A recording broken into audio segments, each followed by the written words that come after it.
When you go to r/writing prompts, you can sort the content in a number of ways. If you sort by controversial prompts, you'll find prompts like this one. This is an RF prompt created by user EdwardSnowman.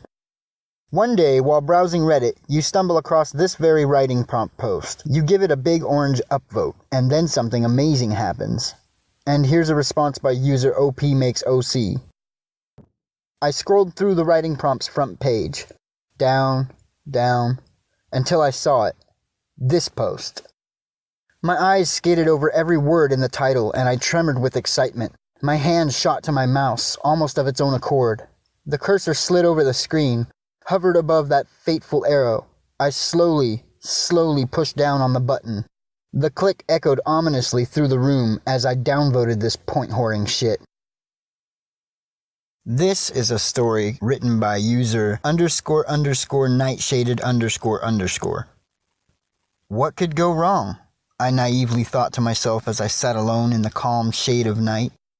I let out a deep exhale from my last cigarette and watched as the smoke climbed towards the sky. The air was particularly cold and crisp for this time of year, which was odd but welcomed. It seemed like any other night, and I was content.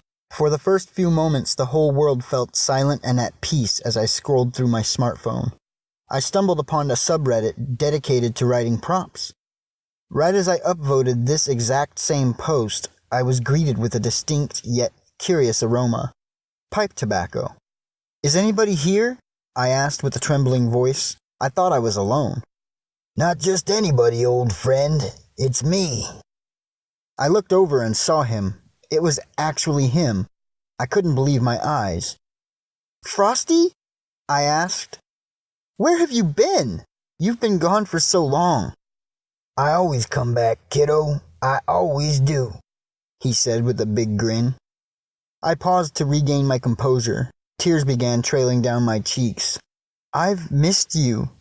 "Shh," he said as he wiped away my tears with his cold and gentle snow hands. He tilted back his top hat and gave me the biggest, most magical smile. Everything was perfect again. Even a few woodland creatures appeared to witness the magic spectacle of Frosty the Snowman. However, his smile quickly faded, and I immediately sensed that something was wrong. "Don't you ever stop believing," he said in a choked-up voice as the morning sun peeked over the hill. He took a few steps away from me and stopped. He gripped his top hat and turned around.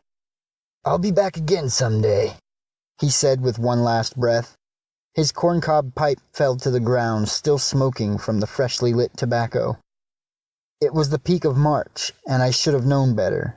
"It never gets easier," I said to myself, now sobbing.